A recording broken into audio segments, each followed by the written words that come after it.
Salut les amis, c'est Thibaut Vézirian, ravi d'être là pour vous présenter ce nouveau NBA First Talk saison 1, épisode 14, J+1, la vie après le All-Star Game 2017. Salut mes gars sûrs, en chemise sûre, Erwan Abotrette, Thomas Dufort, ça va les gars? Ça va pas mal, ouais. Vous êtes couchés tard pour ce All-Star Game? Bah non. Non. Bon, on en parlera dans quelques instants. Allez, voilà ce qui se profile sur la chaîne First Team cette semaine. On aura un First Day Show alléchant avec en invité le Rire Jaune qui était lui au All-Star Game présent sur place à la Nouvelle-Orléans. Les matinales reprennent lundi prochain après un petit All-Star Break et vendredi. On n'oublie pas non plus les amis du foot, le NBA le First Talk Football du vendredi, un petit peu spécial OM PSG forcément. D'abord merci les amis d'être toujours là, plus nombreux sur Snapchat, Facebook, Twitter, le YouTube de la First Team pour faire vivre tout ça, nous envoyer vos messages, vos commentaires.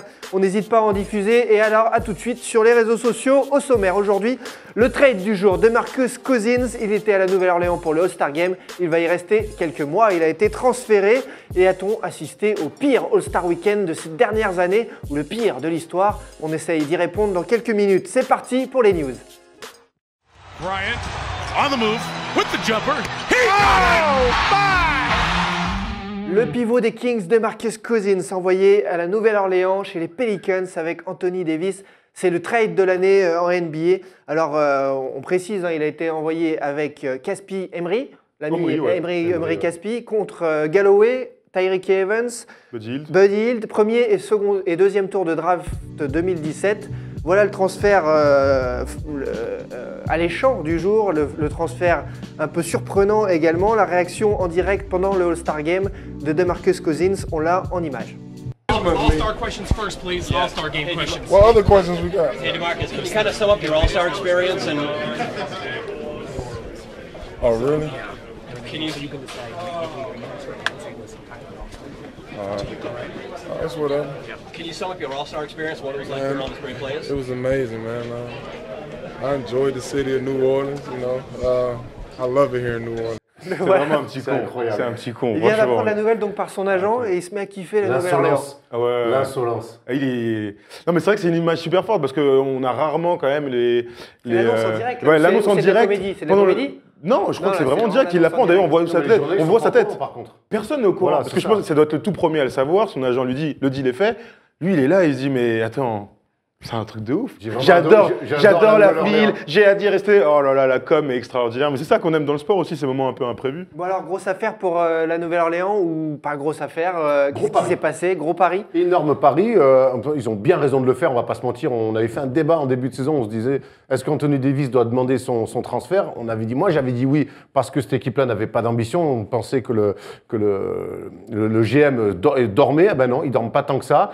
C'est un gros coup qu'il fallait faire pour attirer ne serait-ce qu'un petit peu d'attention sur cette franchise qui, à part leur star Anthony Davis, était en train un petit peu de mourir. Et puis voilà, là, on arrive avec deux grosses stars, avec un profil un petit peu inédit, désormais en NBA. Non, franchement, c'est bien. On va en parler de ce duo dans quelques instants, mais d'abord, ils l'ont arraché, les Pelicans, ce joueur, ou personne n'en voulait? Mais c'est la grande question qu'on se pose tous au matin au réveil.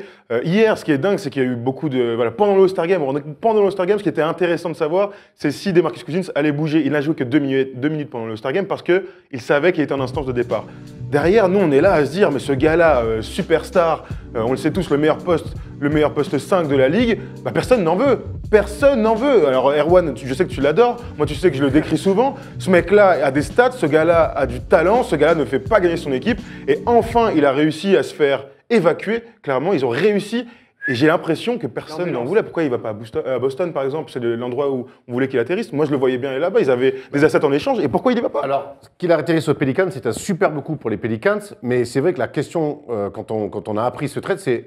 Mais il peut pourquoi là-bas? Pourquoi là-bas? C'est une équipe qui, certainement, cette année, ne jouera pas les playoffs, dès cette année en tout cas, à l'Ouest. Alors, DeMarcus Cousins, qui est une équipe de la méga lose, on va en reparler un peu plus tard, pour arriver dans une équipe donc, avec qui l'avenir s'annonce un peu plus radieux, mais il y a encore du boulot. Quand tu quittes une équipe comme ça, c'est pas pour aller dans une équipe qui joue le titre, ou au moins les playoffs. Ah bon, là, c'est pas son choix à lui, hein. Oui, certes, mais il a ça le droit de... Mais ça veut dire qu'il n'y a aucun contender qui a voulu tenter le coup. Ça, c'est très surprenant. C'est un pari risqué, mais quand tu dis qu'ils n'iront pas en play-off, ils peuvent peut-être quand même aller chercher la 8e place dans de Denver. Une énorme fin de saison. C'est pas interdit. Il faut que ça matche direct. On sait que Denver est plutôt pas mal, les plus réguliers pour ce 8e spot à l'Ouest. Mais ouais, non, mais c'est un gros coup. En parlant de matcher, justement, DeMarcus Cousins, Anthony Davis, l'association, le mariage, va-t-il prendre tout de suite? On a posé la question sur Twitter, le Twitter de la First Team, bien sûr. Et voilà votre réponse à 45%. Vous pensez que oui, il y a beaucoup de talent, mais il y a une hésitation. 41% qui nous disent neutre, c'est juste excitant. Nous aussi, on est assez excités sur ce plateau, il faut le dire, par ce trade, mais il y a vraiment l'ombre d'un doute sur ce transfert. Là, comment ça va se passer? Il y a des vraies questions. Le truc de DeMarcus Cousins et Anthony Davis, c'est quoi leur qualité première, Tom? Je sais pas, du C'est des scoreurs. C'est des scoreurs. Non, mais c'est des scoreurs. Donc, qui va se mettre dans le rôle du mec qui va être un peu plus dans la passe et dans ce qu'il faut faire un petit peu autre chose? Ça, c'est une première question. Ils ne peuvent pas tous les deux marquer. On a du mal à les imaginer tous les deux à plus de 28 points par match. Tu vois ce que je veux dire? On peut pas mettre 60 points dans la peinture? Si, c'est possible. Non, attends, on va pas dire que c'est impossible. Hein. C'est pas impossible que ces deux mecs-là soient à plus de 25 points tous les deux. C'est pas impossible. Maintenant, il va falloir trouver un équilibre. C'est ça qui est intéressant, tu viens de le dire. C'est que les Pelicans ont quand même enlevé toute leur base arrière. Il y a encore Jrue Holiday. Attention à Jrue Holiday à plus de 12-13 passes en fin de saison. Parce qu'il aura, tu vois, donc sur le pick and roll avec Anthony Davis ou avec Boogie, ça va être intéressant de le voir. Ce qui est drôle, c'est qu'ils ont un côté, certes sur le même poste, des 4-5 aujourd'hui, mais ils sont un peu, comment dire, complémentaires. C'est-à-dire que ce qui est dingue, c'est que Cousins c'est censé être le poste 5, mais Cousins à Sacramento, c'est lui qui est en tête de raquette, qui va créer, qui peut faire des petites passes. Anthony Davis est beaucoup plus à la finition, soit sur du post-up, soit sur du pick and roll. Donc en fait, on peut imaginer ces deux-là. Tu vois, on peut les imaginer être tous les deux être complémentaires. Après, on sait que les deux peuvent poster, mais c'est pas ce qu'ils préfèrent. Ils aiment bien le face-up tous les deux, ils aiment bien être un petit peu au large. Faudra que je te dis, c'est ce que je te dis, il faudra que, alors par séquence, qu'il y en ait au moins tout le temps un qui puisse amener un ancrage bas pendant que l'autre puisse être un petit peu plus au large. Les deux shootent à 3 points maintenant. Voilà, et les deux shootent à 3 points. Donc, mais les deux ne pourront pas shooter à 3 points en même temps. Donc voilà, ça va être des réglages importants à faire pour notre grand coach. Alvin Gentry, qui aujourd'hui n'aura plus d'excuses par rapport à ses résultats minables. C'est une excellente transition vers les commentaires qu'on a eu sur la page Facebook de la First Team, justement. On a Amaury Ascarateil, excuse-moi Amaury d'avoir un petit peu écorché ton nom, qui nous dit « ça va marcher, on va voir comment ça va évoluer, mais il pense plutôt que ça va marcher, si je résume bien sa pensée. L'association est possible et si ça marche, les Pélicans auront peut-être entre leurs mains le meilleur duo d'intérieur. Ça, en effet, on peut le redire, ce sera le meilleur duo d'intérieur. Mais par rapport à Alvin Gentry, il y a aussi des messages moins sympas du côté de Adlab. Adlab qui nous dit « dégage Alvin Gentry, c'est un coach tragique. Il faut un top coach du côté des Pelicans. Les Kings vont certainement s'enfoncer derrière ça. On va y revenir sur Sacramento. Mais du coup, Alvin Gentry, ça va être un poids lourd. DeMarcus Cousins à gérer, beaucoup trop lourd pour lui. Non, mais c'est vrai. En tout cas, oui, on est hyper excités. Quand je vois un meilleur duo de l'histoire, potentiellement, ça me choque pas. Donc évidemment, meilleur duo intérieur aujourd'hui dans la ligue. Tu as deux talents relativement jeunes, avec DeMarcus Cousins qui a 27 ans cette année et Anthony Davis qui a 24 ans. C'est quand même un truc de fou de se dire ça. Mais voilà, ce qui est intéressant, c'est qu'ils ont enfin fait le petit trade pour exploser. Moi, le coach, si j'ai Cousins et Davis, c'est facile, non? voilà, c'est ça, c'est pas la pièce la plus difficile à aller chercher. Alors, ça va peut-être mettre du temps. Ils ont 6 mois pour voir si, d'abord, d'un point de vue, tu vois, ils vont être potes, ils vont s'entendre sur le terrain. Je crois que là, pendant 6 mois, c'est ça qui va être intéressant de voir. Et ensuite, de voir avec un coach, un bon coach, les amener des résultats, parce que c'est évidemment le truc qu'on souhaite tous pour cette équipe. Combien de matchs avant que Cousins prenne sa première technique à la Nouvelle-Orléans? Ça, c'est la grande question aussi. Ça va être très intéressant de voir le comportement qu'il va avoir sur ce premier match. On sait que les Pelicans, il n'y a pas des fous furieux dans cette équipe. Anthony Davis est plutôt un taiseux, quelqu'un de très calme. Alors, il va leur falloir un petit peu un dynamiteur. C'est ce qui va leur amener, mais contrôlé. Maintenant, on va voir aussi si le coach et si cette franchise-là arrive à contenir cette espèce de fou furieux, de fou furieux qui est DeMarcus Cousins et qui a poussé les Kings à le lâcher, à dire allez, ok, stop. C'est ce qu'on disait depuis le début de l'année. On en a beaucoup parlé. Ils ont dit stop. On n'arrivera à rien avec lui, c'est maintenant officiel, on va le bazarder. Et par rapport aux joueurs qui sont partis des Pelicans, est-ce que ça peut poser un souci ou vraiment Budgie, c'est à la marge? Il y en a beaucoup qui sont en train de dire ah super Budgie. Budgie faisait quand même une saison rookie assez plus que moyenne, même si ça allait mieux ces derniers temps. Et puis tu récupères Cousins, tu récupères quand même le meilleur joueur à son poste de la ligue, quoi qu'on en dise. Après oui, ça vaut bien le coup de lâcher les mecs. Il lâche Tyreke Evans, qui faisait du Tyreke Evans, qui a été blessé. Quand il est là, c'est un bon joueur. Mais il va falloir reconstruire le poste 2. Oui, mais bon. Ta Cousins, quoi. Il faut aller prendre un pari. Des postes 2 en NBA, Thomas, ça se trouve tellement. Ouais, enfin, des bons postes 2 de moins en moins. Mais, non, mais surtout, moi, je repense à ce que tu avais dit, toi, dans dans le débat justement sur les Pelicans à l'ancienne, on se demandait si le GM et si la franchise allait être capable de soit dégager Davis, soit de monter un gros trade pour l'entourer de manière efficace. Bah, là, ils ont réussi quand même un énorme coup. La NBA, elle a beaucoup changé ces dernières années. On en parle souvent ici. On est en mode small ball à fond. Les Pelicans, ils ont tout balayé. Ils font l'inverse complet. Voilà. Ils mettent du lourd dans la raquette uniquement. D'ailleurs, Ça veut dire quoi, ça quel est le dernier duo d'intérieur comme ça, All-Star, qui a joué ensemble? Robinson Duncan. Robinson Duncan. Et Robinson, à l'époque, était quand même sur la fin de carrière. Tu vois, il avait, Et Duncan était Duncan. il avait accepté, Duncan, bon, il était, et il avait accepté un rôle de second. Là, c'est ça qui, tu vois, C'est trop tôt pour ça. c'est beaucoup trop tôt pour le dire. Et je suis même pas sûr qu'il y aura forcément un second. En tout cas, il y a toute une manière de jouer et de construire autour des Pelicans qui va être super intéressante. Et j'espère que par rapport aux autres équipes. Ah ouais. au bout d'un moment, et au basket, on peut me dire ce qu'on veut, ça reste un sport de grands. Et là, quand tu as deux grands comme ça, talentueux, un bon meneur. ouais, il y a un bon meneur, et tu peux poser de véritables problèmes. Davis peut aller faire des efforts au large pour défendre de Marcus bon Cousins. Il contreur. va falloir aussi qu'ils se mettent à défendre. C'est des bons contreurs, c'est des mecs sur des défenses collectives qui vont pouvoir causer des problèmes. Et en attaque, oh la galère que ça va être, quoi. C'est plus la même équipe, ça veut dire. Ah Ça- ouais, ça ouais, y est. S'ils jouent intelligemment, s'ils arrivent sur du post-up avec beaucoup de mouvements autour, parce que c'est les deux des bons passeurs qui peuvent ressortir les ballons, waouh, s'ils vont venir trapper et qu'on lâche les ballons, si tu viens pas trapper, tu sais que c'est 2 points. Vrai casse-tête. C'était d'ailleurs le cas avec Duncan et Robinson. Absolument. Donc la sauce, elle peut prendre vite. Ils peuvent faire une belle fin de saison. Bah, on leur souhaite parce qu'il faut pas oublier un truc, c'est que Cousins peut tester le marché en 2018. Donc, Il ils est ont en un fin laps de de contrat, temps. ça, il est en fin de contrat en 2018, c'est bien que tu le dises. Ils ont un an. Il a une option pour se barrer, donc ça veut dire qu'il y a une vraie interrogation. Ils ont 6 mois pour embrayer sur quelque chose, puis 1 an pour avoir des résultats, au risque de voir Cousins se barrer. Alors, on l'imagine pas encore aujourd'hui comme ça, mais je pense que là, ça va être... Voilà, là pour l'instant, il faut mettre en place les plans. T'as dit 6 mois, mais c'est 2 mois en fait. Oui, enfin, c'est vrai, non, mais ouais, ça veut mais dire 6 mois, que- tu sais, moi je ça- pensais à l'été, Non, mais en ça fait veut- c'est 2 mois et demi, Ça c'est veut vrai. dire qu'ils ont vraiment pas de temps. Quoi, Ouais, là. mais ça va être important de voir comment ils vont s'entendre dans la vie et dans le jeu. C'est ça qui est important. Moi, je leur donne pas d'être potes, d'aller dans la night tous les deux. Juste de voir s'ils s'entendent sur le terrain, s'ils se trouvent dans les bons petits espaces et si DeMarcus Cousins arrive à être géré. C'est le premier jour du reste de sa vie à DeMarcus Cousins. Clairement, c'était avec Sacramento, ça a été une parodie, une espèce de relation de couple où on se tape dessus, on n'arrive pas à se quitter. Il y en a un qui a fait le premier pas pour se séparer, tant mieux pour lui et pour la franchise des Kings.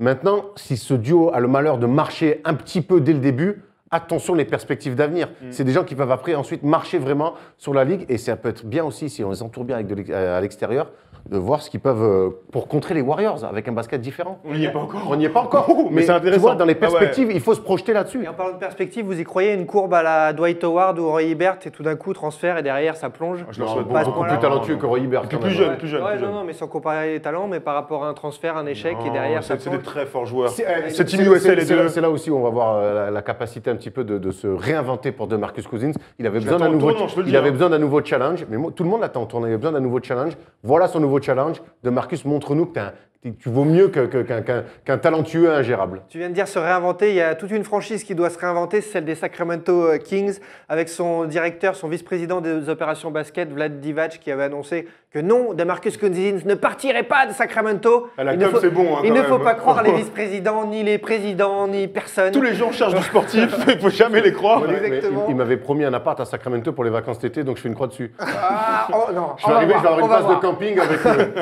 Bon alors, DeMarcus Cousins, c'est donc bien dehors de Sacramento. Ça y est, ils ont tout brûlé, ils repartent à zéro. Bah, c'est exactement, c'est la politique de la terre brûlée. On crame tout, ce qu'ils ont essayé plus ou moins de construire depuis des années autour de DeMarcus Cousins. Et avec le retour des tours de draft, le retour de Tariq Evans, je ne sais pas ce que ça va donner, Buddy Hield, voilà, on part vraiment clairement sur de la jeunesse en attendant des tours de draft. Reconstruire par la draft, les Warriors l'ont fait en partie, pourquoi pas. C'est une nouvelle politique, mais il fallait le faire. De toute façon, ils n'avaient pas le choix. Ils n'avaient pas le choix, il fallait le faire et bravo à eux. Maintenant, on va suivre. Ils vont enfin pouvoir repartir à zéro. Ça risque d'être très très long, mais au moins, ils ont une nouvelle direction. Tom, quand on est sur une saison pourtant plus réussie que celle d'avant à Sacramento, Ouais. on se dit que c'est dommage d'avoir pas été au bout ou là c'était logique finalement de reconstruire dès maintenant. Bah, je crois malgré tout qu'ils étaient. Tu vois, on parle souvent de cycle et tout ça, là c'était vraiment la fin de cycle. Moi je suis très étonné, mine de rien, qu'ils l'ont fait le trade. Parce que j'étais persuadé que, tu vois, avec toutes les déclats, les Vivek, Vladi Divac qui arrivent pour un peu tout réorganiser, on pensait que ça allait un peu mieux. Je rappelle juste qu'avec des Marcus Cousins, ils n'ont jamais fait une saison à plus de 32 victoires. Ça fait 6-7 ans qu'il est dans la ligue, ça commence à faire beaucoup, ça fait tâche. Il y a un autre truc, moi, qui me chagrine un peu, c'est ce trade-là, finalement. Pourquoi ce trade-là? On l'a un tout petit peu parlé tout à l'heure. Mais alors, apparemment, Vladi Divac a eu le feu vert pour transférer DeMarcus Cousins. Donc, il a ouvert pendant 2 jours et il a dit à tout le monde, les gars, il est disponible, proposez-moi des trucs. Ils ont retenu ça. Il n'y avait pas mieux. Il n'y avait pas mieux que Tyreek Evans, pas mieux que Buddy Hield, qui est un premier choix de draft qui sera sûrement pas top 5, top 6. Il n'y avait pas mieux que ça. Personne n'a dit, les gars, moi j'ai ça. Tu vois? Ton analyse, c'est une réponse déjà à ta question, Thomas. Ça veut dire que eux, quoi qu'il arrive, ils voulaient ça, ils ont décidé, j'imagine dans les hauteurs de la franchise, de dire stop, c'est fini, c'est terminé, on n'en veut plus, on le bazarde, on repart. Mais c'est ça. C'est ça, quitte à, tu vois ce que je veux te dire, quitte à À partir de vraiment zéro, d'être nul pendant 5 ans. On part à zéro, ouais. parce qu'ils voient certainement Boston, comment ils se sont construits. On se souvient que Boston, il y a 5 ans, c'était une franchise compliquée. Ils voient qu'il y a des franchises avec des bons tours de draft, avec un petit trade ou deux, qui arrivent à se reconstruire sur 2-3 ans. Ils se sont dit, nous aussi, on veut faire ça. On en a marre de se le trimballer. C'est un complet désaveu autour de leur ancienne, désormais, superstar. Bon, je pense qu'on a bien fait le point sur ce trade de DeMarcus Cousins avec Anthony Davis aux Pelicans, juste jeudi soir. Je vais rajouter un truc, Thibaut, et c'est important. Je crois que la vraie transition de DeMarcus Cousins avec les Kings, où derrière il y a eu le point de non-retour, c'est quand ils ont coupé Mike Malone, qui aujourd'hui maintenant. Hein. Ouais, mais c'est là que l'énorme erreur où ils perdent complètement DeMarcus Cousins, c'est quand ils coupent Mike Malone. Il y a une nouvelle équipe de GM et tout qui est arrivée entre-temps. Mais non, mais ça marchait bien, ils avaient des bons résultats. Mike Malone le tenait. C'est important, Thomas. Le tenait. Et quand on voit aujourd'hui Mike Malone, le boulot qu'il fait à Denver, qui était pareil, une franchise qui était dans un peu moribonde, c'est exactement ça. Je pense que moi, la vraie bascule entre le front office des Kings et des Marcus Cousins, elle se fait quand ils coupent Mike Malone. D'accord. Trade deadline, c'est jeudi soir. Et justement, que peut-il se passer encore là? Qu'est-ce que tu sens, Thomas là? Imagine, ce serait pas incroyable. Est-ce que ça peut changer les choses aux Lakers? Est-ce que les Lakers, on leur a fait la proposition de DeMarcus Cousins, ils ont dit non parce qu'il y avait Brandon Ingram dans le trade. Moi j'entends, il y a beaucoup de gens qui disent mais il fallait le faire quand il arrive, les jeunes à potentiel c'est cool, mais d'avoir un gars comme Cousins c'est beaucoup mieux. Moi je dis de temps en temps, il y a des mecs qui sont à l'entraînement qui voient des trucs que nous on ne voit pas du tout. Peut-être que Brandon Ingram c'est une future superstar. Un autre blockbuster trade, je sais pas, en tout cas là on a été servi, on verra. Moi j'ai envie de voir Jahlil Okafor, parce qu'on en parle et on sait maintenant qu'il va être transféré où, quand, comment, pourquoi. Il a été proposé très sérieusement aux Pelicans. On va parler de notre Français Alexis Aginsa, avec l'arrivée de DeMarcus Cousins, clairement son temps de jeu qui était déjà familial. Là, je pense qu'il peut venir en Santiago match, il risquera pas grand-chose. Donc j'espère que Alexis Aginsa va être transféré dans une franchise qui pourra rendre des services et enfin il pourra jouer. Dernier truc, Jimmy Butler est aussi dans les tractations. On a parlé aussi de Lou Williams, on a parlé de plein de choses. Williams à Washington, c'est une très bonne idée parce que ça leur ferait un mec qui sort du banc, un peu foufou, enfin des qualités de Williams. C'est pas grave, il y en a d'autres qui défendent là-bas pour lui, donc ça serait une bonne idée. Mais moi je veux voir Alexis Aginsa bouger, aller dans un club qui joue. Tu veux encore dépecer les Lakers? Bravo. Bravo. Allez, sans plus tarder, il a 16 ans, il fait 2 mètres, 104 kilos, il martyrise les autres lycéens. Zion Williams est hyper hype, c'est le focus. They do have a timeout. Decide not to use it. Curry, way downtown. Bang!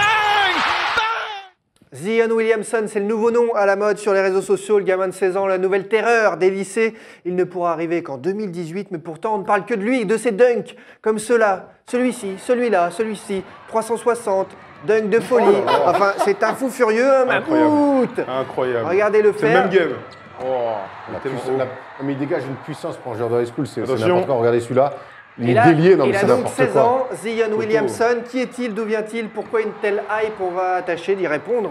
Vas-y.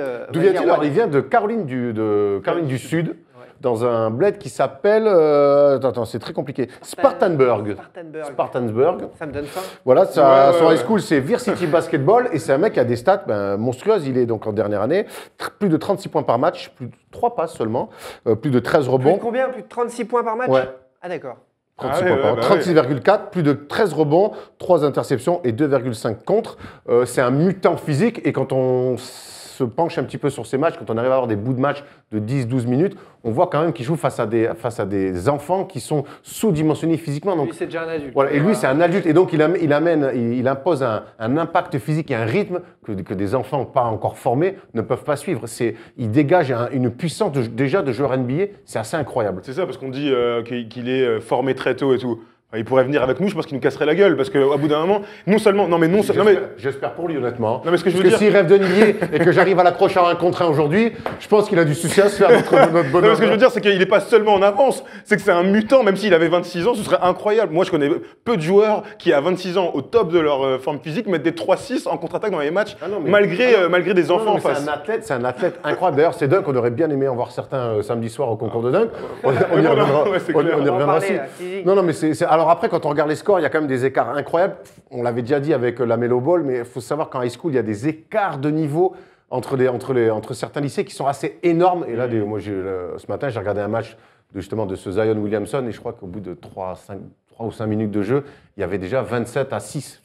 Ouais, mais Quel genre de match c'est, tu vois? Alors nous aussi, on a joué quand tu es dans les bonnes équipes en minimum en cadet, tu joues évidemment. Mais bon. Mais c'est bien de le dire pour voilà. Bien sûr. C'est une hype hyper éphémère, ce genre de personnage où ça peut. Non, mais ça- il a 16 ans. À qui il fait penser à 16 ans, avec un physique comme ça, avec des stats comme ça? À qui il fait penser?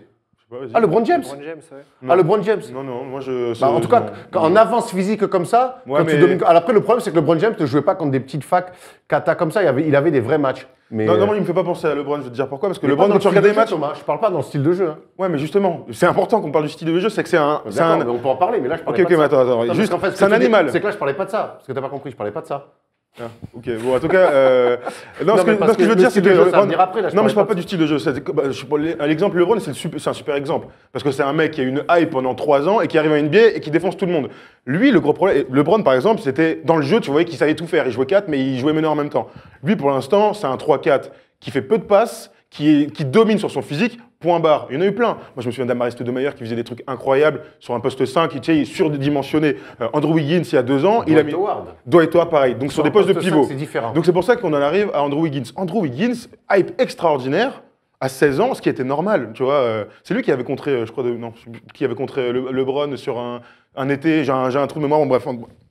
Hype incroyable d'Andrew Wiggins. Et il arrive à la fac et on se rend compte qu'au-delà du physique, bah le style du joueur, il est vraiment pas prêt. Il est pas prêt à jouer avec des mecs qui ont le même physique que lui. Et moi, c'est ma grande crainte avec lui. C'est qu'il a certes des qualités physiques. Maintenant, dans le jeu, il est vraiment pas fini. Non, tu vois, il sera jamais un numéro 1 de draft. Tu le vois, sa manière de dribbler aujourd'hui, il n'a pas un super handle. Quand je dis handle, c'est pas juste faire des dribbles dans le dos et tout, c'est même juste dans son dribble hein, d'être sûr. Pas fini. Et puis surtout, on en revient.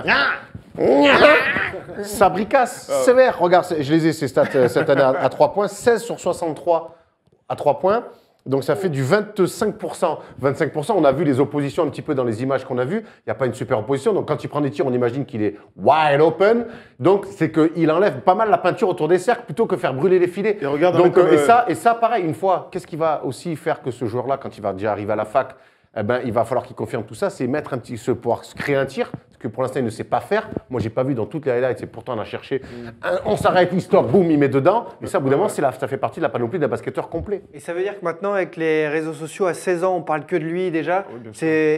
C'est une génération qui est habituée, qui n'aura pas de soucis, ou c'est déjà une pression pour un gamin Ah comme bah là, ça faut faire au cas par cas. Hein. Non, mais là, il y a toujours eu. il y a toutes les facs déjà oui, qui sont sur lui. C'est au cas par cas. Tu sais, il y a des mecs qui sont faits pour le haut niveau d'un point de vue physique. Alors lui, on a compris qu'il était. Je pense qu'il pourrait être champion olympique de ce qu'il veut, tellement il est extraordinaire. Mais après, dans la tête, on ne sait pas comment le gars va réagir. Moi, il y a un truc, tu vois, tu parles de mecs qui n'ont pas de tir. Ben Simmons, il n'avait pas de tir. Pourtant, on savait tous que le gars allait être trop fort quoi qu'il arrive. Ouais, mais handle, le sens du jeu et tout. Exactement, c'est pour ça que je te dis que c'est pas une question de style. Pour l'instant, moi, quand je le vois partir sur des 1 contre 3 où il est plus puissant que tout le monde et tout, que le je le sens déjà sur une domination physique. J'ai pas encore perçu en lui un basketteur encore accompli. Mais c'est normal, il a que 16 ans le mec, on va pas non plus le condamner. Il est bon, il est là, il est prêt que pour le concours de dunk du All-Star Game en fait. Bah, C'est pour ça, l'instant, c'est ça oui. Non, mais après, on peut pas lui oui. reprocher ses qualités aussi. Tu vois, c'est un mec qui est un peu hors norme. Il y en a beaucoup aux États-Unis comme ça. Puis on en voit. n'oublions pas qu'être un physique ultra dominant, c'est une qualité. Et ça, je trouve qu'on le dit pas assez. C'est qu'à un moment, un mec, tu vois, un gars qui est super technique, mais qui a un physique tout ça moyen, et ben il se fera casser la gueule par un mec qui a un surphysique, qui sera là en défense, bam,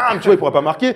Non, mais c'est vrai, c'est important de le dire. Il n'y a pas que le talent de basket. Heureusement, au basket, à travers des systèmes et des trucs, tu peux aussi. Ouais, le mais un mec collectif, surphysique, tu peux. surphysique, quoi qu'il arrive, il jouera aussi. C'est une qualité, il a une qualité Oui, incroyable. ah, Comme non, s'il mais- était hyper adroit Mais, ou de toute hyper façon, délié dans le jeu. La prochaine étape, déjà, ça va être de le voir à la fac, en NCAA, avec déjà des mecs qui ont des physiques qui commencent à avoir des physiques d'adultes. Il va Même devoir jouer sur- sur d'autres qualités. Voilà, donc, mais après, il va falloir qu'il progresse. Moi, je te dis, dans l'adresse déjà, puis même défensivement, il a même pas besoin de défendre. Les matchs, il y a 20 points au bout de 5 minutes. Donc, il défend pas, il attend un peu les ballons pour les dunker. Mais après, il a 16 ans, le mec, il s'amuse. On va pas non plus lui tomber dessus. C'est un gamin de 16 ans. Mais on va suivre, ça va être Faut qu'il pense intéressant. à sa carrière, quand même. Regardez, non, mais souvenez-vous de Tom Maker qui jouait 2-3 carrément à high school, qui driblait entre les jambes et tout. Aujourd'hui, c'est un 5 besogneux de NBA. Ce sera pas la même vie, ouais.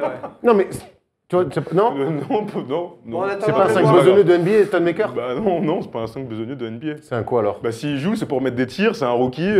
Tu verras que dans 2 ans, ce sera pas un 5 besogneux de NBA. Ah, mais dans 2 ans, il refait une carrière, de toute façon. La même blague qui revient. Bon, en attendant de revoir dans un concours de dunk au All-Star Game, it's time, l'heure du débat justement sur le All-Star Game 2017. Nous sommes à J+1, la vie a recommencé après le All-Star Game. C'était bien pourri à ce qui paraît. Wow, here we go. Uh-oh. He went right over to Bryant. Troisième victoire consécutive pour l'Ouest face à l'Est au All-Star Game ce week-end, 192-182, dont 52 points, maison d'Anthony Davis, MVP à domicile. Alors comment avez-vous vécu juste en un mot déjà ce week-end? Alors moi, je l'ai pas vécu en live, je vais être tout à fait honnête. J'ai pas eu la. Alors on est pas mal. On a profité de ce break aussi pour se reposer avec Tom, mais moi j'ai pas voulu le vivre en live parce que et j'ai pas regretté en fait. Tu vois, quand je me suis couché en disant bah non, je regarderai demain, j'ai eu la petite j'ai peut-être raté un truc en live, ça a pas la même saveur. Ah ben en fait non, j'ai plutôt le bon choix. Et toi Tom? En un mot, décevant. Très décevant, mais on en reparlera un peu On plus a tard. un sondage justement qu'on vous a posé la question sur le Twitter de la First Team. Et oui, plus rien à gratter, c'est votre réponse. Venons-nous d'assister au pire All-Star Weekend de l'histoire. Pour beaucoup, c'est oui, on en reparle dans C'est quelques... une grande majorité quand même. Ouais, on en reparle dans Putain. quelques instants. On a même un commentaire de Sylvain Colomba qui nous dit « C'est à vomir, tout est acheté ». Alors on va revenir dans le détail justement sur tout ça. Ouais, Sylvain, il est chaud à vomir, tout acheté, pas de rivalité, pas de défense, pas d'intérêt. Et ben on aura l'occasion d'y revenir dans quelques instants. Comment c'était avant le match du dimanche soir? Comment c'était ces concours? Comment ça s'est passé? Est-ce qu'il y avait des choses intéressantes? Est-ce que ça a mal commencé? Ça a commencé comme souvent avec le match des Comme le toujours. Rising Star, ouais, comme toujours le Rising Star qui enfin, voilà, enfin tu vois, Intérêt zéro, intérêt zéro, puis moi ces espèces de contre-attaques à un contre zéro pour faire des alley-oops et tout, c'est pas Il y a un intéressant. truc qu'on attend. Alors bon, ça si on passe J'ai là-dessus. trouvé- pour revenir sur le match, j'ai trouvé les Européens quand même, sur les 3 quarts du match, un petit peu plus sérieux en tout cas, notamment Jokic qui a essayé de mettre du rythme, qui a essayé de mettre un petit peu d'envie dans le match, mais après, seul, c'est compliqué quand même de faire vivre un match. Alors oui, c'est difficile de s'emballer avec des matchs comme ça, mais en fait, ce qui est dingue, c'est que franchement, tu vois, ils y vont pas avec la bonne attitude, c'est-à-dire qu'ils font un peu semblant et que voilà, c'est que des contre-attaques, 150-141, c'est pas vraiment du basket. Maintenant, ce qui est dingue, c'est que c'est tellement des joueurs de très haut niveau que c'est que par moment, il se passe des trucs. Jamal Murray, MVP, c'est pas pour rien, il a eu un coup de chaud à un moment, bang, bang, tes jeux, tu vois, mais c'est des trucs, même s'il y a personne, faire 9 sur 14 au tir et mettre des jeux, tu vois, des dribbles et machin, C'est quelque chose. eh ben c'est quelque chose, c'est toujours appréciable. Après, on peut parler vite fait de Buddy Hield, qui était donc chez lui. C'était encore il y a 2 jours, il était chez lui à l'époque. Lui, il était là pour être MVP, il a été plutôt sérieux, 28 points, 6 rebonds. Jokic, tu as dit proche du triple-double, mais bon, il fait kiffer. Porzingis a été très bon, Porzingis, on va en reparler juste après, mais Porzingis, Sérieux. alors là, mon gars, Sérieux. il régale. Lui, Mais alors, le leader, Lui, tu le mets Mais sur un c'est- terrain, il joue au basket. Exactement, quoi. il joue au vient jouer basket. Bah, c'est un Européen talentueux. aussi, c'est peut-être une culture différente du un côté peu, des ouais, Européens. un peu. Et surtout le leader de la team USA, Frank Kaminsky, les gars, 33 points, 9 sur 13, tu vois. C'est dire à quel point ce match-là était super intéressant quand Frank Kaminsky est ton meilleur scoreur du match. Je suis un peu dur avec lui, mais je m'en fous. Les concours, peut-être pouvaient-ils être un petit peu plus intéressants que ce match-là, les concours qui ont suivi, le concours notamment de dunk, le concours à 3 points. On voit là, les vainqueurs, hein, le Glenn Robinson donc, qui remporte le concours de dunk, le Eric Gordon qui remporte le concours à 3 points, Et Porzingis, contrairement à ce qu'on peut penser, eh ben, le concours des meneurs. le concours des, ouais, qui est ex-concours des meneurs, maintenant Ouais. c'est le concours Ça, c'était plutôt cool encore. de l'habileté. Bah, la grande question maintenant, c'est est-ce que le samedi c'est intéressant Ouais. C'est de moins en moins intéressant, on va pas se mentir. On attend toujours le concours de dunk, le concours à 3 points et tout. Et- Le skill challenge, oui, pardon, excuse-moi. Il y a une image avant, Vas-y. concernant le concours de dunk de Dikembe Mutombo qui résume vraiment la pensée. Ouais. Regardez-le. Ouais, il a filmé, mais non, il s'est fait chier. On l'a déjà vu, c'est plus jovial, Dikembe. Il a delete direct, il avait le même costard Ouais. d'ailleurs à Londres, il me semble. À C'est le côté même de- cravate en Il s'est tout dit cas. pourquoi côté- je suis là. Pourquoi je suis là. à côté de George C'est quand Gervin. même finalement une image forte qui résume Ouais. ces journées-là. Ouais, c'est ce que tout le monde pense, mais le concours de dunk, c'est un petit peu le marronnier chaque année. Les 2 dernières années avec Zach LaVine et l'année dernière avec Zach LaVine et Aaron Gordon, on a vécu, comme tous les 10 ans, ça a été le cas en 2000 avec Vince Carter, mais en fait, c'est un marronnier. Chaque année, on se dit, bon, mais qu'est-ce qu'on fait pour le réinventer? Qu'est-ce qu'on peut faire de mieux? Aujourd'hui, des mecs mettent des trucs en match, et même en high school, on l'a vu avec Zion Williamson plus tôt dans l'émission. Aujourd'hui, il y a des mecs dont c'est quasiment le métier de dunker. Moi, je comprends. Ils sont venus sur le match, le All-Star Game, ils sont venus à la fin du troisième. Moi, je comprends pas qu'aujourd'hui, il y a les meilleurs dunkers, c'est des mecs en tribune avec des jeans qui sortent, qui se lèvent et qui mettent des dunks comme ça de fou. Tout le monde fait waouh avec les joueurs NBA. Aujourd'hui, les joueurs NBA sont des basketteurs. Devenir un vrai grand dunker, c'est une spécialité et un métier. L'éclosion du freestyle et des voilà, youtubeurs. allons à fond là-dedans. Mais un ou deux mecs en plus pour le faire. Ou alors, mélange, fait un mix. Après, tu vois, sur le concours de dunk, alors on attendait tous la revanche d'Aaron Gordon. Aaron Gordon, il a sorti un drone et c'était catastrophique. Il a mis un truc, son ballon dans le drone qui devait tomber, il devait faire un rider. Il essaie une fois, il rate, deuxième fois, il rate. Normalement, tu as le droit à 2 tentatives. On lui dit, allez, vas-y, merci Intel, surtout parce que je pense qu'ils ont mis. Intel Pentium. Exactement. Que l'on salue.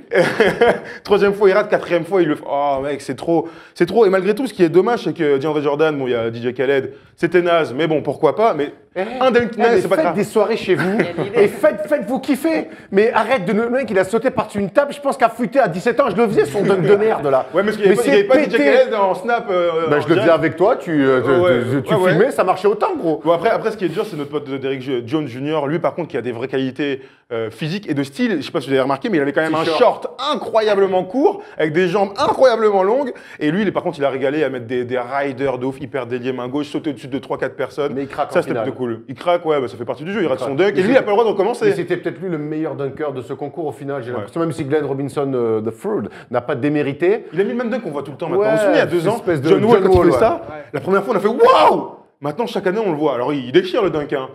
Mais bon. Il y a un petit côté déjà vu maintenant où on peine à se renouveler. Mais vous savez pourquoi c'était bien l'année dernière? Parce que tu as 2 mecs qui sont venus mettre des dunks. C'était pas on va faire des trucs, des tricks, des trucs. C'est hey, moi j'ai des dunks à vous montrer, je suis incroyablement physique et je vais vous faire kiffer. Et ils étaient 2, on a eu de la chance. On les a tous vus les dunks, non? On les a tous vus, donc maintenant, c'est des qualités athlétiques. Tu vois, c'est des trucs du milieu de terrain, on les a tous vus pour nos téléspectateurs qui sont tous très connectés sur les réseaux sociaux comme nous. On voit plein de trucs chaque semaine, des mecs qui mettent des dunks, on fait waouh! Mais c'est pas des joueurs NBA, donc au final, est-ce qu'on peut pas trouver un croisement? Et peut-être que des mecs comme Zach LaVine, si tu les fous face à des dunkers pros, qui font que ça, ils vont se dire attends, moi je vais montrer aussi. Et ça peut créer un petit peu, tu vois, ça peut créer aussi un vrai enjeu dans le truc. Faut s'ouvrir un petit peu à ce qui se fait de nouveau parce que le dunk est devenu un art pur et dur, donc faut peut-être s'ouvrir à autre chose. Le concours à 3 points, Klay Thompson est passé à côté rapidement. C'est donc le Rocket Eric Gordon qui l'emporte. Là, c'est c'était pas le plus fou, mais ça c'est un truc. Ouais, mon gars était dans la binouse la veille. Hein. Oh là là, il n'est pas venu faire le concours. Il y avait une soirée, il y a quelques photos qui sont sorties, ils étaient tous dans la night, j'ai l'impression. Mais le concours de dunk, pour le coup, le concours à 3 points, il n'y a pas de formule à changer. C'est quelque chose qui marchera tout le temps, peu importe les niveaux. 2 mecs qui se tirent la bourre en adresse, ça marchera toujours. Bah, surtout quand c'est des stars, pour le coup, et que là, la finale, c'était Kyrie contre Eric Gordon. Ils ont fait le même score au premier tour, il y a eu une petite prolongation, c'était sympa. Moi, le truc que j'aimerais aujourd'hui, tu vois, par exemple, ils font la finale chacun de leur côté, pourquoi pas, en cas d'égalité, pourquoi pas les faire tirer en même temps. Tu vois, c'est-à-dire qu'il y a, tu vois, il y a les 2 racks là, ils commencent l'autre, enfin à l'opposé chacun, boum, un rack, ils ont 2 racks là, ça peut être cool en même temps. Ou alors on fait sur chaque panier, mais c'est parce que moi c'est un truc que je déteste. C'est quand les balles se entrechoquent. Oh là là. On a connu ça. Quand tu fais du shooting et qu'il y a 3 duos sur le panier, donc tu as 4 tirs sur 5 qui sont touchés par un autre ballon, donc et c'est le meilleur. On recommence, plutôt. Mais alors ça peut être drôle aussi, tu vois, qu'ils aient un léger décalage, pas trouver un truc, mais sur le même panier c'est quand même sympa aussi. Ils peuvent se viser aussi en même temps. Super sympa. Bon, non, on passe quand même au vrai match de ce All-Star Weekend. Ce dimanche soir, il y a eu 52 points d'Anthony Davis à domicile pour devenir MVP. La victoire de l'Ouest 192-182. Match défensif. Oui, un match où vraiment les défenses ont pris le pas sur les attaques, on le voit. Qu'est-ce que vous en avez pensé aussi de ce match? Est-ce qu'il y a eu match? Est-ce que, encore une fois, sans défense, il n'y a pas de match? Alors, ce qui est dommage, et qu'on ne dira jamais assez, c'est qu'un match de basket sans intention, c'est nul. C'est nul. On a le plus beau sport au monde, mais il faut mettre... Tu vois, on dit toujours, il faut mettre les ingrédients et tout. Bah ouais. Et moi, je demande pas de la défense, je demande pas que le mec soit à 100% comme si c'était une finale de NBA, je demande juste qu'il joue un match de basket normal. Là, on tombe depuis 2-3 ans maintenant. Avant, c'était un peu le cas. Alors maintenant, c'est allez, vas-y, des contre-attaques et des alley-oops. Moi, je m'en fous de voir des alley-oops. Les mecs sont tellement forts que normalement, s'ils jouent à peu près normalement, il y aura du spectacle, il y aura des crosses, il y aura des alley-oops, il y aura des 3-6, il y aura des trucs. Et ils vont faire kiffer le public comme ça. Mais il faut jouer à peu près normalement, à peu près. Anthony Davis MVP, Erwan, c'était écrit? à Ouais, domicile. il avait envie, C'est apparemment. story américaine. En tout cas, il avait envie de le faire. C'est le 4e joueur qui est MVP à domicile. Il y avait 2 fois le Shaq et Kobe à Los Angeles, évidemment. Shaq, il y en a un, c'était à Phoenix. Ouais. Mais ouais, c'était presque écrit, Quelle encyclopédie. presque trop. Enfin, Il avait annoncé, je pensais pas. Non, mais C'était nul. non, Oh là là. 52 Donc, points, on- record all-time. Hein, record on- all-time, on se 52 souvient points. qu'Anthony Davis aussi avait été son premier All-Star, ça avait été à la Nouvelle-Orléans aussi, donc c'est un peu la boucle est bouclée. Mais au-delà de ça, enfin, tu vois, on peut raconter une histoire comme ça, mais le match, il est naze. 192, t'as même pas besoin de voir le match pour te dire que c'est pas du basket. Que tu vas pas le regarder en replay. Voilà, non, mais exactement. Enfin, c'est au bout d'un moment, on peut trouver toutes les solutions, et on en parlait en préparant l'émission. Au bout d'un moment, il y a des stars qui sont le visage de la NBA, qui sont le visage de la NBA, qui touchent des millions. Au bout d'un moment, on ne peut pas leur dire, oh les mecs, offrez-nous un match correct. C'est aussi à eux à prendre les choses en compte. Alors, on peut faire Bien sûr. européen contre ricain, ils le font avec les jeunes, mais il y aurait trop de All-Stars qui resteraient sur le carreau. Et des mecs All-Stars côté européen qui ne mériteraient peut-être Aaron, pas. je suis même pas sûr Ouais, que les gens ils vont se dire, ah les gars, on va jouer. Non, mais même, la suprématie mondiale. Ouais, c'est on s'en ça. fout, Donc, tu sais, donc ça ne marche pas. Donc mettre un truc comme au baseball, de faire la conférence qui gagne a un avantage du terrain, moi je trouve que c'est beaucoup trop. Tu ne peux pas faire d'un événement comme ça, entertainment, en mettre un enjeu aussi important. Un enjeu aussi La fin de important. saison, ouais. Mais dans ce cas-là, c'est choper les mecs au bout d'un moment, leur dire, les mecs. C'est aux joueurs, c'est aux superstars de faire en sorte que ce match-là redevienne un peu sympa. Pourquoi alors on va encore passer pour les vieux cons. Non, mais pourquoi, là, t'as raison. pourquoi les Jordan, et les Ewing, les Kobe à l'époque des années 90 ont fait que ce match-là était sympa. Aujourd'hui, on consomme beaucoup trop de basket. À l'époque, moi à mon époque, les premiers matchs que je regardais, c'était le All-Star Game. Donc on les regardait en boucle. Et on les regardait en Mais boucle. oui, Mais pourquoi bien sûr. Pourquoi Parce que déjà, tu n'avais pas Internet et que pour voir un match NBA, c'était la croix, la Et bannière. t'avais toutes les stars en plus, Et t'avais alors, toutes les stars. ouais. Aujourd'hui, pour voir de la NBA, t'envoies à tout bout de champ. League Pass, Bein, nous, hein, t'as tout ce qu'il faut pour voir. Donc aujourd'hui, devant un match de trucs, de All-Star, mais tu t'emmerdes. Mais ce Tu qui est t'emmerdes. dingue sur ce match quand même, et Enfin, t'as on raison. s'emmerde avec 52 Mais points oui, on et s'emmerde. 41 points de Russell. Voilà, Donc, en fait, le truc, c'est que dans ce match-là, donc il y a 12 joueurs On par a équipe. l'habitude de voir ça, ils 12, le non, mais font, 12 joueurs par équipe, pourquoi pas. Mais heureusement, il y a des mecs qui viennent jouer au basket. Et le premier qu'on va signer, et c'est peut-être le seul, il y a Westbrook, qui joue comme Westbrook toujours, même si c'est un peu relâché, c'est Westbrook. Intensité. Mais mon gars, Yannis Antetokounmpo, premier All-Star Game, il met 30 pions. Et mon gars, intensité, personne marque sur lui, dunk dans un truc, c'est le seul, il a mis une claquette sur Steph Curry. Steph, il est là comme ça, bam, dans ta tête, tout le monde fait oh. Content Tu d'être vois, là. ça c'est lourd. Mais voilà, content d'être là, moi je veux montrer que je suis à votre niveau. Mais voilà, des fois c'est aussi Ça veut dire simple. que les autres ils sont blasés. Mais ils s'en foutent. On Le bon, complète. il a fait la première mi-temps, il a joué une mi-temps, tu vois, en disant bon, moi après, je vous laisse les jeunes faire vos petites machins là. Il a cassé des gueules. Hein. Des alley-oops sur la bam, bam, bam, parce qu'il est trop fort, tu vois. Mais parce qu'ils ont un tout petit peu envie de jouer. Moi, il y a C'est moi, ça, moi, c'est moi, il y a un suffisant truc, il y a un pour truc avoir qui un me bon match. choque, c'est que tu mets les meilleurs joueurs de la planète sur un terrain, et au final, aujourd'hui, ah ben, c'est de la merde. Tu vois, tu mets les meilleurs joueurs de la planète sur un terrain de basket, et ils sont incapables de nous offrir un match de basket. Par contre, l'été, quand ils vont faire les fanfarons à la Drew League, ça joue dur, il y a des vrais games, ouais, c'est mais vrai. c'est la vérité. Donc, comment c'est possible que sur des Drew League, face à des mecs qui ne sont pas des joueurs NBA, mais qui sont quand même des bons joueurs, hein, et tu arrives à avoir des... t'arrives à avoir T'as bien des- fait de préciser, ouais. t'arrives à avoir des vraies confrontations et des mecs investis, et que quand ils arrivent au All-Star Game, ben, c'est la Le guinguette. Star Game, au final, il y a trop de distractions. Les médias, les fans, il y a night, toujours des ça- trucs à ça faire. sort Et la énormément, night. pas se mentir. Donc à l'arrivée, en fait, le All-Star Game, c'est devenu la semaine de vacances au milieu de la saison. Mais ce qui est dingue, non mais aujourd'hui oui, ce qui est dingue quand même, c'est quand même Carmelo Anthony donc, qui a été rappelé. Il a dit, alors c'était en rigolant, moi je pense qu'il était très sérieux, il avait prévu des vacances aux Bahamas, Ah ouais. c'est sachant dur, qu'il n'y avait c'est pas de dur. remboursement en cas de truc, donc le j'imagine pauvre. que Oh, c'est le pas, pauvre. ouais, mais c'est pas Carmelo. 250 € la semaine, tu vois. Bon, en gros, perdre 20 000, c'est perdre 20 000, hein, même si t'es millionnaire. Non mais tu regardes comme ça. Si moi je perds 20 000, je peux te dire que je suis dans la grande difficulté. Donc non, ce que je veux dire, c'est que les mecs préfèrent être aux Bahamas. chemise, il a plus de pantalon en dessous. Non, mais Il est d'ailleurs, je juste sais en même pas chemise. comment je vais faire pour les perdre, vu que Tu je les ai les pas. On peut Les être petits, un- ouais, les on peut- cercles de poker, ça va vite, hein, tu sais. C'est vrai. Demande à Gervais Martel, le pauvre, il est au bout du Ah, relax. ok. Il a placé Gervais Martel, c'était un pari, il fallait le placer dans l'émission. On sait qu'il regarde beaucoup First Talk en plus. Oui, très connecté, Gervais. Donc tout ça pour dire que les mecs préfèrent être aux Bahamas en vacances plutôt qu'au All-Star Game avec leurs potes. Ça veut dire quand même que c'est naze. Voilà, c'est ça. C'est vraiment naze. Voilà, le mot à retenir de ce All-Star Game 2017. Est-ce qu'il y a un autre mot à retenir là en Bah, c'est passant peut-être le pire de tous Non, les c'est temps. il y a une question, qu'est-ce qu'on fait maintenant? Qu'est-ce qu'on Il fait? y a un mec qui nous a mis un super truc. Il y a un gars qui nous a, j'ai totalement oublié ton nom, je suis absolument désolé, mais sur Facebook, il a proposé un truc vraiment pas bête pour le coup. Alors dites-moi ce que vous en pensez. Il disait chaque joueur sélectionne une association de son choix. Ce qu'il veut, des enfants, des trucs, la pauvreté, ce que vous voulez.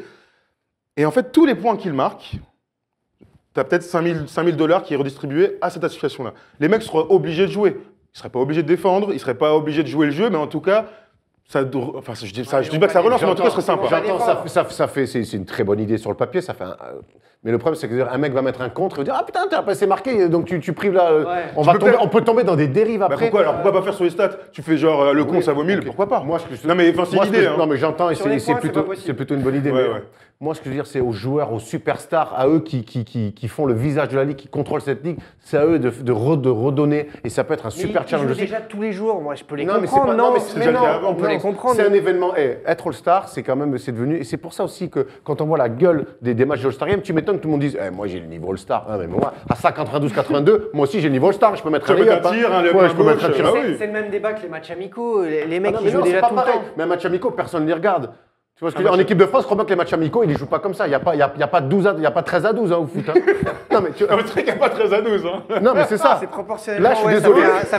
Ça fait un 18-20. Le All-Star, c'est une chance d'être All-Star. Et même si LeBron James, ça fait 13 fois qu'il y est, même si les mecs, ils y vont chaque année, c'est une chance et tu dois donner une image de la NBA. Et l'image de la NBA, c'est les superstars qui doivent se dire venez, on essaie de se donner un vrai match de basket. Tu n'es pas obligé de te dépouiller, mais venez au moins, on fait un peu le minima pour que ça soit un peu regardable pour les gens. Aujourd'hui, il y a trop de basket pour qu'on se dise super le All-Star Game. Et la preuve, ça fait 5-6 ans que c'est de pire en pire. Alors les superstars, qui doit prendre les choses en main? C'est LeBron, machin. LeBron, Curry. Mais on en revient toujours au problème de rivalité, c'est qu'à l'époque, ils étaient peut-être un peu potes, mais ils n'étaient pas tous. Et de temps en temps, ils avaient envie de gagner contre l'équipe d'en face. Tu vois, surtout que les équipes changeaient beaucoup moins. Donc quand tu étais un joueur de l'Est, en général, tu restais pratiquement toute ta carrière à l'Est. Donc tu avais envie de taper l'Ouest. Tu vois, des fois, c'est juste ça. Aujourd'hui, la NBA, c'est quand même assez petit aussi. Ils sont tous et puis sur le terrain, on n'a plus le droit de dire un mot, donc forcément. Ils sont pas obligés de s'insulter, mais en tout cas, juste jouer. Tu vois, nous, on leur demande pas d'être à fond. On leur demande de jouer un basket normal. Après, ce qui serait bien, c'est d'avoir l'avis des joueurs eux-mêmes. Mais d'Adam Silver surtout. Est-ce qu'ils se rendent compte, eux là-bas, parce que nous, on a un avis quand même très français pour le coup, mais est-ce que là-bas, est-ce que Adam Silver, lui, a la sensation que ce match-là devient de plus en plus une parodie de basket, et est-ce qu'il y a une vraie réflexion pour rendre sur le Star Game beaucoup mieux que ce qu'il est. On surveillera les audiences aussi sur le All-Star Game pour voir justement si les gens se sont désintéressés ou non. Bon, maintenant que le All-Star Game est passé, si on décernait les trophées des meilleurs joueurs de la mi-saison, c'est le top 5.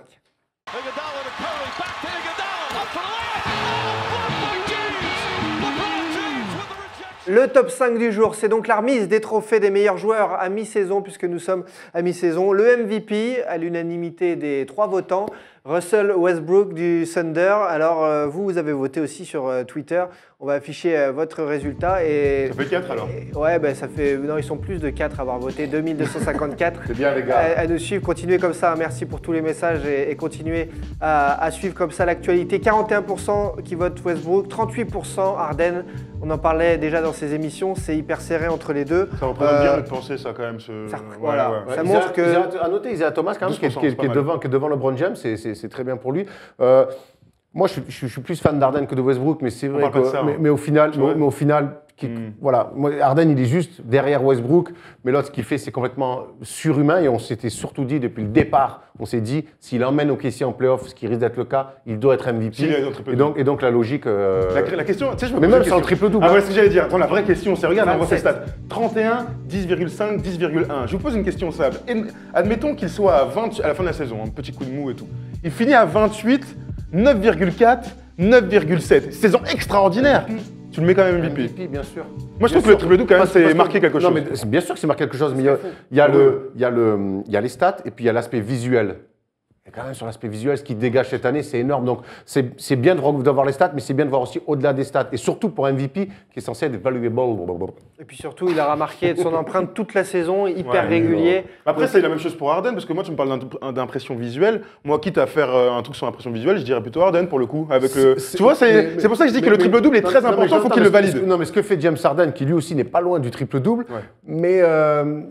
Et comment te dire, il a une meilleure équipe, il a des trucs. Là, on a l'impression. Ça, c'est ta théorie, moi je ne sais pas qu'il y ait. Mais bref. Mais c'est des équipes kiff-kiff, tu vois ce que je veux dire? D'accord. Kiff-kiff, Erwan. C'est des bonnes équipes sans eux, ils vont pas en playoff. Il y a quand même un écart de bilan entre les deux, certains. Mais peut-être pas. Moi, je te dis, moi, Harden, et en plus, ça ferait la deuxième fois qu'il est très proche d'être MVP. Il le sera un jour, et vraiment, ça serait mérité, mais. Mais aujourd'hui, c'est compliqué de dire non, mais de Westbrook ne doit pas être MVP. Il y a eu une petite période de crue, il a remis son équipe dans le droit chemin. Enfin, c'est lui qui fait la pluie et le beau temps dans son équipe. Oladipo va de mieux en mieux. Enfin voilà, tout ça, lui appartient. C'est bien aussi, voilà. Il est MVP, on est d'accord. Voilà. Ouais, on est d'accord. Un autre trophée de mi-saison sur lequel vous allez être tous d'accord, celui de rookie non pas de l'année, mais de mi-saison. Joel Embiid, Philadelphie, forcément, vite, hein, il n'y a là, rien à pour le dire. coup, Là, on peut Voilà. aller vite, il n'y a que lui, de toute façon, il n'y a aucune C'est concurrence. un îlot dans l'océan des rookies. Brandon tout Ingram là. à 8,3 points, pas mal. Merci, bonsoir. Et t'as vu, il y a quand même des stats où il a plus de 20 points, c'est dingue. Hein. Ouais, ouais, Plus mais- de 20 points, 7,8 rebonds, 2,5 contre en 25 minutes.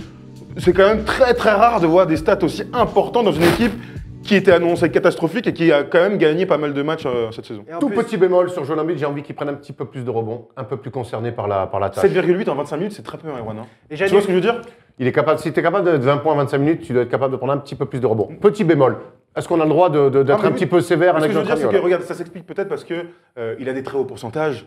Donc il a, tu Non, vois, mais c'est pas s'il qu'il avait, me non, mais s'il avait un pourcentage au tir très Oui, normal, d'accord. eh ben il serait à 16-17 points. d'accord. Sauf qu'il est très très adroit parce qu'il Mais est très même très de fort. manière Mais oui. générale, un petit peu plus concerné par le. Je préfère avoir un mec qui soit à 8 rebonds et 2,5 contre ou à 10 rebonds et 0,6 On contre. le compare souvent à Hakeem Olajuwon. Hakeem Olajuwon avait une moyenne de rebonds un petit peu. Voilà, c'est pour ça. Ouais, ouais, bien C'est- sûr, bien on titille avec ce super joueur, mais voilà, un petit peu Et plus. on a envie qu'il joue quand même parce qu'il a ça fait Et on a quelques envie temps qu'il joue pas. qu'il- Janus ce bémol en lui adressant le trophée du meilleur joueur présent sur les réseaux sociaux. Merci Ah Joël oui, pour oui, tous oui. ces tweets. Tu nous fais Il rêver. nous régale. Autre trophée demi-saison, le joueur ayant le plus progressé sur cette demi-saison. Il est grec, il est stratosphérique, il se révèle cette année à Milwaukee, Giannis Antetokounmpo.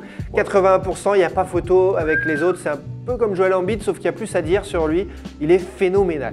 Il est phénoménal. On va juste dire un mot sur les autres. J'aime bien Otto Porter qui, lui, pour le coup, remplit enfin le rôle que les Wizards attendaient de lui depuis le départ de Paul Pierce. Il le fait très bien. Et si les Wizards vont bien, c'est pas que John Wall et Bradley Beal. Il est très bon. Harrison Barnes, bon, ben, dans une équipe qui Il a plus de c'est 20 points, compliqué, c'est mais à important plus de de 20 mettre. points, il assure. Et Dennis Schroeder qui prend enfin son rôle de meneur titulaire à cœur et qui va amener les Hawks en playoff. Donc bravo Dernière mention, Nikola Jokic, même si l'année dernière il était rookie, évidemment C'est il a ça. une très grande. C'était important qu'on dise quand même que Nikola Jokic fait partie des mecs dont on parle pour la meilleure progression. Mais revenons sur Giannis qui est quand même extraordinaire. qui est monstrueux, qui lui aussi affole les compteurs, se rapproche des triples-doubles avec un physique complètement atypique, un mec. Regarde-moi ça, voilà, c'est regarde. stats de ouf. Non mais franchement, Une machine de guerre, c'est dingue. indéfendable, qui progresse sur l'adresse extérieure, qui est très bon dans le dribble avec le ballon dans les mains, qui est sur du post-up, qui prend du rebond, qui est un très fort défenseur. Mais pour l'instant, on n'arrive pas encore à insuffler de grandes séries de victoires pour son équipe. Les Bucks luttent plus dur que jamais pour aller en playoff. S'ils ne vont pas en playoff, énorme bémol dans la carrière Son dans la ascension le saison. mène sur des stats à la Russell Westbrook très vite. Dans un autre style. ouais, c'est complètement un autre style, mais de toute façon, stat, tu sais, ça c'est les enfants de LeBron James, hein. Ça c'est toute la petite famille, c'est les petits cousins, les fils de LeBron, qui avant, il fallait faire 30 points, 5-5, c'était énorme déjà, et puis LeBron est arrivé, et puis il faut faire 27-7-7 et machin, et là on arrive avec des joueurs hors normes physiquement, qui vont marquer des points, vont prendre des rebonds, mais vont toujours mettre le collectif avec, faire des passes et chercher les potes. Et puis il y a un truc qu'on n'a pas vu dans ces stats et qui est incroyable, c'est les points, c'est les contres et les steals. C'est fou de se dire que ce gars-là est dans le top 10 sur chaque statistique. Par rapport à ce que tu dis sur les fils de LeBron, c'est vrai que le all-around player qui était le lieutenant parfait des années 90 est devenu aujourd'hui Ça. les superstars. Sont Ouais. devenus les superstars. Complètement. Autre prix décerné cette mi-saison par la First Team, le défenseur de l'année. Il joue dans une équipe hyper offensive et on a choisi Draymond Green. Alors que les gens Alors choisissent que Rudy Gobert. vous avez, vous, sur Twitter, préféré, et vous avez raison, Cocorico, bien sûr, Rudy Gobert, Gobert. 46%. C'est intéressant à voir ça. Ouais, non, mais c'est ça matière à débat, justement. Même Pourquoi même votre choix Kawhi, apparemment, est voté devant. Après, c'est toujours compliqué de voir les efforts défensifs de quelqu'un dans une équipe où il y a autant de possessions. Donc, parce que ça ne se traduit pas tout le temps dans les stats. Et on sait qu'en NBA, on est très à cheval par moment là-dessus. Moi, ça me tenait à cœur qu'il y soit. Je veux te dire un truc, vraiment, parce que les Warriors sont sur le taux défensif la deuxième équipe aujourd'hui en NBA, après Utah qui est extraordinaire, mais sur un tempo très lent, donc plus facile Donc après de se Rudy mettre en Gobert. place. Ce qui est dingue, après Rudy Gobert. Draymond Green, pourquoi on le met? Parce que tu viens de le dire, c'est une équipe ultra offensive, avec des joueurs qui sont au départ peu concernés pour la défense, mais malgré tout, ils sont très forts en défense, et lui, il fait des triples-doubles sans les points. Voilà pourquoi on voulait absolument que ce soit lui le défenseur de l'année. Il y a 2 ans, il aurait pu l'être. L'année dernière, il aurait pu l'être. Lui, Il l'est. Lui et Clay Thompson aussi, qui sur l'homme est un. Tu vois, Ah oui, non, mais bien sûr, bien non, sûr. mais voilà. Donc, parce qu'après, derrière, Steph Curry, ça fait des minima. Kevin Qui est Durant. dit devenir un bon défenseur. fait des efforts, mais bon, c'est l'âme de cette défense. C'est clairement Draymond Green. On aurait aussi pu mettre Marcus Smart quand même, Absolument. parce que ce qu'il fait en sortie de banc avec les Boston. Celtics, Waouh. Il mérite sa mention, hein, clairement. Avery Bradley, il y en a pas mal qui Avery méritent. Bradley est hein. blessé depuis trop longtemps, Exactement, malheureusement. Mais ce que fait Marcus Smart en sortie de banc, les pressions, il va vraiment. John Wall aussi, on l'aurait pu mettre. Non, mais de toute façon, il y a pas mal de mentions. C'est des joueurs un petit peu plus de l'ombre qui permettent à une équipe en fait de franchir un palier et de faire des John Wall, différences. alors John Wall, il est pas dans l'ombre. Enfin, je mais... parle de Smart, Ouais, mais, et mais de- Smart, en fait, C'est depuis des role players après. Ouais, clairement. Mais depuis la blessure d'Avery Bradley, ce qu'il fait des deux côtés du terrain, c'est énorme. Et il montre souvent l'exemple. Aller chercher des mecs tout terrain et tout. En NBA, c'est assez rare pour être souligné. Les trophées de la First Team à mi-saison, on a des trophées, on leur envoie chez eux, hein, bien sûr, les trophées, vous inquiétez pas. Le meilleur sixième homme, c'est l'homme des Rockets qui a gagné le concours à 3 points, Eric Gordon. Pourquoi ce choix, les amis? On va voir celui des internautes en Parce même que c'est une temps. renaissance. C'est le même, à 75%, Eric Gordon. C'est une renaissance déjà, et on voit que nos internautes d'accord. ne s'y sont pas trompés, on est tous d'accord là-dessus, parce que c'est une renaissance et c'est toujours bien de voir un mec qui était un petit peu en perdition chez les Pelicans. Et puis qui était très fort chez les Clippers, qui était en perdition. Et là, avec un style de jeu, avec un coach, il s'est remis à jouer au basket, il a retrouvé des sensations. Et qu'il soit... J'arrive pas à trouver mes mots aujourd'hui. Et qu'il soit récompensé par un trophée, c'est la plus belle des choses. Voilà. Autant d'avance sur Lou Williams, la gâchette des oui, non, Lakers, alors, c'est logique. Non, mais surtout Lou Williams, c'était le meilleur scoreur donc, des joueurs en sortie de banc. On connaît les qualités incroyables de Lou Williams au scoring. Mais il fait que ça, hein. On connaît les limites aussi. Moi, j'appelle ça des travers catastrophiques. C'est le pire défenseur de NBA. Il est horrible. Alors, non seulement c'est un trou noir, mais en plus, il défend pas. Poto, fais un effort pour tes potes. Tu joues avec un gars comme ça, tu pètes les plombs, surtout dans une équipe d'attaque. Non, Eric Gordon, évidemment, c'est pour la renaissance, mais pour saluer le super joueur qu'il a été. Moi quand il est aux Clippers, oui, mais qu'il a été. Moi, aux Clippers, je pensais que ça allait être le renouveau des arrières. On était là, il y avait encore Kobe, machin. On savait pas trop où est-ce qu'allait le poste. On pensait que ça allait être lui. Les blessures. Bah, ça a été difficile, les blessures, voilà, mais c'est un gars qui peut prendre des pick and roll, qui est très adroit, champion du concours de dunk, et puis qui surtout assure tous les soirs. James Harden fait un gros lobby pour qu'il soit, d'abord All-Star, il voulait qu'il vienne avec lui, bon, il abusait un peu, mais il va faire un gros lobby pour qu'il soit 6e homme de l'année, mais c'est totalement mérité pour le bilan et pour ses performances, c'est hyper régulier. On a fait le tour sur ces trophées de mi-saison, Ah vous ouais, avez tout dit. On peut aussi là citer même Marcus Smart, que tu as oublié. Je sais pas si tu l'en veux à Marcus Smart apparemment, il Non, te donne de l'oseille ou quoi? Moi je l'aime depuis longtemps, on va se calmer sur Marcus Smart. Ok, il a une petite mention. Il a le droit d'être mentionné dans ces Mention. 6e hommes-là. Mention. Merci Thomas. J'aime Très beaucoup Marcus. Je te salue, Marcus. Tout de suite, c'est l'heure du All-Star, pas All-Star, les tops, les flops de la First Team. In overtime, and Michael has the ball, again guarded by Sean Marion. The fadeaway. Les amis, juste avant de venir au top et au flop, vous savez, on vous parle souvent des concours sur les comptes Twitter, Facebook, Snapchat de la First Team. On en parle en fin d'émission, on vous donne notamment un vainqueur d'un concours. On commence par vos tops, les amis, de ces derniers jours. Qu'est-ce que c'est? Qu'est-ce qui a retenu votre attention, Erwan? Vraiment, sur le week-end de All-Star, où il n'y avait pas grand-chose à se mettre sous la dent NBA, je suis allé voir un petit peu ce qui se passait en Chine. Et C'était parti ce week-end. C'est ça. C'était en Chine. Allez, retour express. Allez, retour express, ouais. Et Kezako, c'est pour ça que j'ai un peu de mal à parler aujourd'hui. Et Kezako, Jimmer Fredette, qui n'a clairement pas le niveau NBA, hein.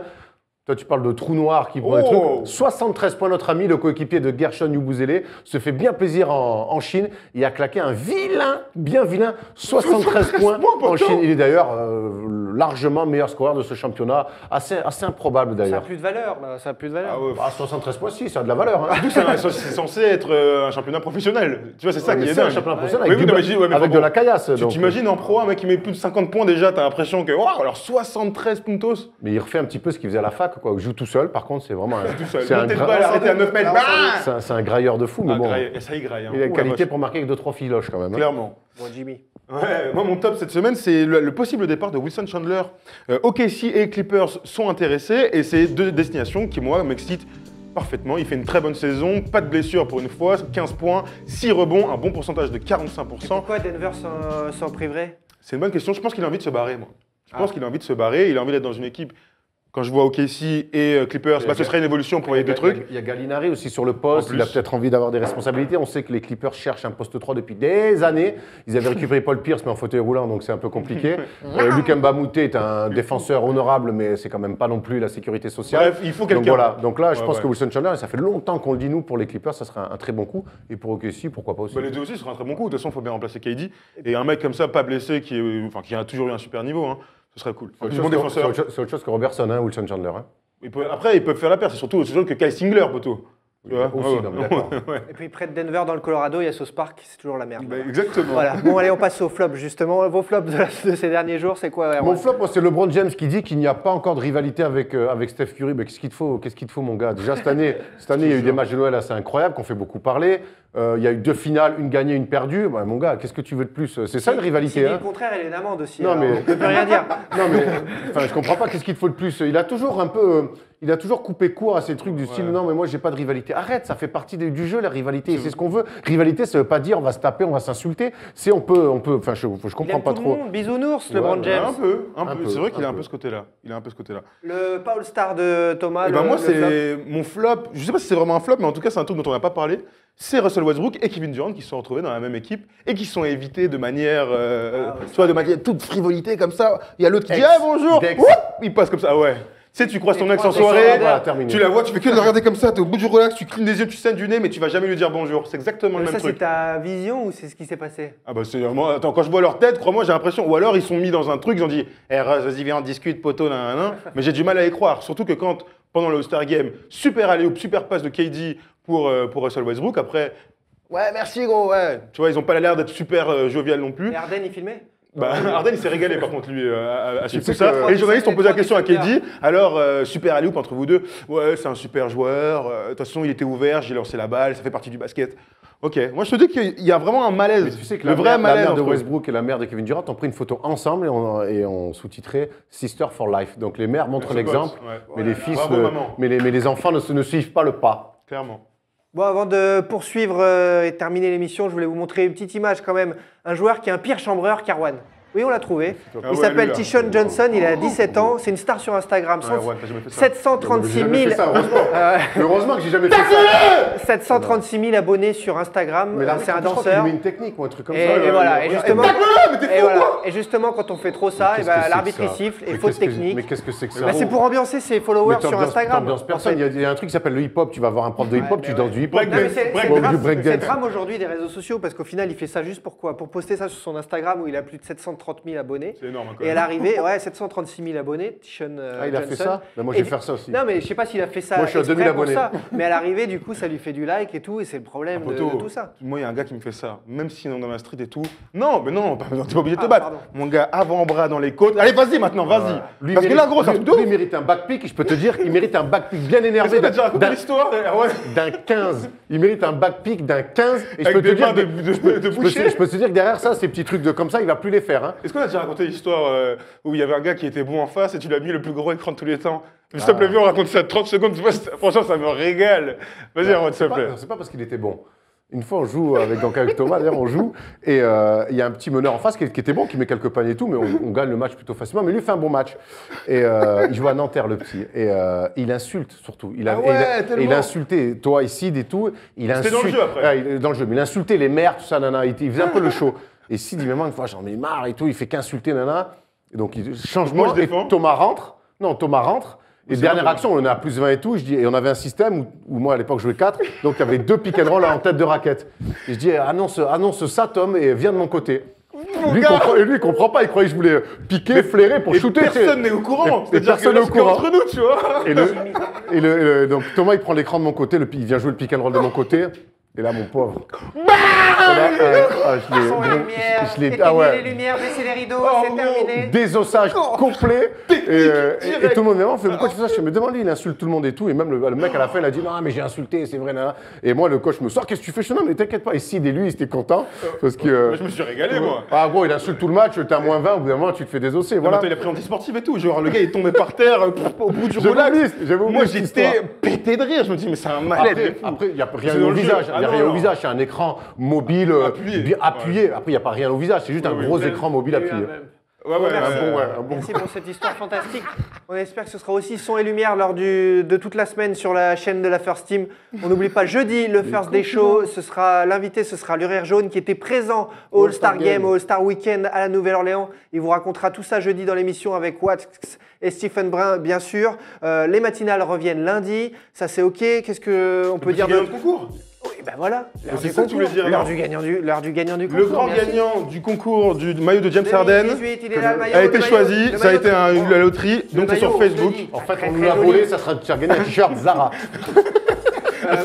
Au choix, blanc, gris ou noir. Tu choisis. Mais bon, désolé. C'est Théo Cachemar. Donc Théo, tu nous envoies un message dès que tu Nantes. peux. Théo De Nantes, Cachemar, un Nantais. Un Nantais. On Donc salue Théo, nos tu as amis gagné. nantais. Bravo, Bravo, Théo, un bravo, beau maillot de Théo. James Harden. J'espère que tu vas plus défendre que lui quand même. Donc ce serait une fin de First Talk et NBA First Talk sans les remerciements de l'ami Erwan. Remercie, vas-y, remercie. Je remercie en plus des spéciales All-Star cette fois-ci. Là, lui, c'est alors il y a pas longtemps, c'est Jabel Magloire qui avait été All-Star, c'était assez improbable. On le préfère quand même quand il fait des vidéos, avec Vincent McDoom, hein, notre ami. Et l'autre, c'est aussi improbable, c'est Mehmet au cours. Ils étaient à court de joueurs un petit peu, donc ils l'ont convoqué pour venir faire le nombre. Sacré Mehmet. Mehmet qui a été All-Star avec Utah, c'est quand Avec même Utah, fou. ouais. Hein. Une bonne saison, quoi. Mehmet, on le salue. Faire avec les doigts, Mehmet, bien sûr. Allez, merci de nous avoir suivis. Merci pour tous les messages sur les réseaux sociaux. N'hésitez pas à continuer à communiquer avec nous sur Facebook, Twitter, Snapchat. Pourquoi pas aussi poser des questions en vidéo qu'on peut relayer dans l'émission, y répondre. Vos commentaires, vous avez vu, on les suit. Les concours, ils continuent sur les comptes de la First Team. Il y a plein de belles choses à venir encore Cette semaine, sur la c'est ça qu'on pourra chaîne. gagner jeudi. Il y aura des peluches à faire gagner. Elles sont belles. Et regardez, c'est des peluches volantes en plus. Et donc, je vous dis à très vite. L'écran, lui, il n'était pas volant. Merci à la régie d'avoir suivi cette émission comme il faut. Merci Apollo. Et à très vite sur la First Team. Bye bye les gars. Ciao l'équipe.